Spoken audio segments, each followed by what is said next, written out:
भारतीय जनता पार्टीतर्फे आज गोरेगावात मंगळागौर कार्यक्रम संपन्न होता। आपल्यासोबत आमदार विद्याताई ठाकूर आहेत।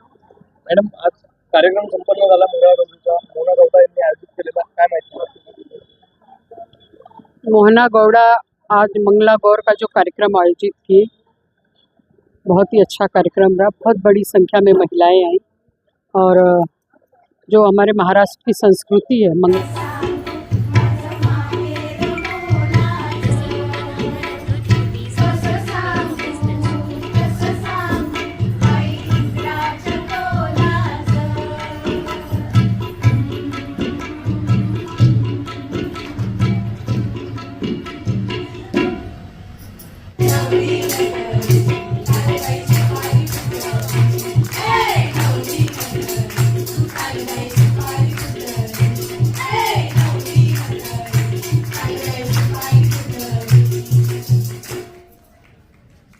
क्या बोलते हैं, डांस कंपटीशन, उन्होंने गिफ्ट भी बहुत अच्छा रखा है। और एक उन्होंने कोशिश किया कि पूरे गोरेगांव से महिलाओं को बुलाया जाए और बहुत ही सुंदर कार्यक्रम था। गोरेगांव में कई मंगला गौर के कार्यक्रम आने वाले समय में है। मैं ख़ास तौर से इंद्रायणी गौड़ा और मोहन गौड़ा का बहुत बहुत स्वागत करती हूँ। बहुत बहुत धन्यवाद। आपण दरवर्षी गोरेगाव विधानसभेतर्फे मुंबई भारतीय जनता पार्टीतर्फे मंगलागौर कार्यक्रम आपण श्रावण महिन्यात करतो। त्याप्रमाणे यावर्षी सुद्धा आम्ही हा कार्यक्रम आयोजित केलेला आहे। मुंबई भाजपा आणि मुंबई भाजपा महिला मोर्चा आणि गायत्री सोशल मेडिकल ट्रस्ट या तिन्ही मिळून हे कार्यक्रम आम्ही आयोजित केले। पूर्ण गोरेगावमध्ये 1100 महिलांनी या कार्यक्रमात भाग घेतला। दरवर्षी आम्ही कार्यक्रम करतो। ते हिंदू महिला या ठिकाणी आता 1100 महिला या ठिकाणी आले आणि हिंदू संस्कृती म्हणून हे कार्यक्रम दरवर्षी करतो। याचे आनंद सर्व घेतात। या ठिकाणी कोण मान्यवर होते?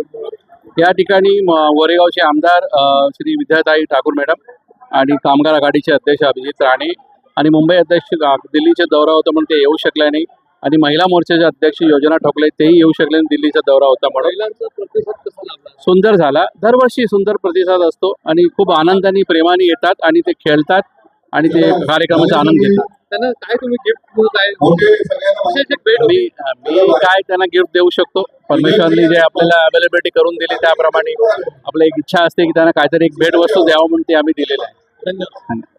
तर महिलांचं प्रमाण हे अधिकच आहे। 700हून जास्त महिलांचं प्रमाण इथं आहे आणि सन्माननीय पंतप्रधान नरेंद्रभाई मोदीजींच्या नेतृत्वात नारी शक्ती ही राष्ट्रशक्ती म्हणून आज उदयाला येत आहे आणि स्त्रियांच्या एकात्मतेचं आणि सशक्तीकरणाचं संपूर्ण सजीव चित्रण आम्हाला आजच्या मंगळागौरीच्या कार्यक्रमाच्या निमित्ताने सर्वांनाच पाहायला आणि अनुभवायला मिळालं। स्त्रियांनी इथं स्वतःचे महिला भगिनींनी विविध सांस्कृतिक कार्यक्रम केले आणि आमच्या महाराष्ट्राची ही परंपरा आहे मंगळागौरी, या परंपरेला जपण्याचं असंच अविरत कार्य आम्ही यापुढेही करत राहू। आजचा महिलांसाठीचा आयोजित केलेला उपक्रम अत्यंत उत्साहवर्धक आणि आनंददायी होता। सर्व महिलांनी आनंदाने उत्साहाने त्याच्यामध्ये भाग घेतला आणि एन्जॉय केलं सगळ्यांनी। खरोखरच कौतुकास्पद ही कामगिरी होती आणि सगळ्यांना शुभेच्छा। आज आमचा मंगळागौरीचा प्रोग्राम होता, तो अतिशय सुंदर होता आणि सांस्कृतिक दृष्ट्या तो खूप संपन्न होता आणि ह्याच्याच बरोबर रसिका जोशी मॅडमचा डान्स होता, तो पण अतिशय सुंदर होता आणि ह्यांचं ऑर्गनाईज खूप छान प्रकारे केलेलं होतं आणि प्रश्न उत्तर वगैरे खूप अत्यंत सुंदर प्रकारे सगळा कार्यक्रम झाला। मजा आली, खूप मजा केली आम्ही आणि आम्हाला पण नाचावंसं वाटत होतं पण आम्हाला नाचायला नाही मिळालं।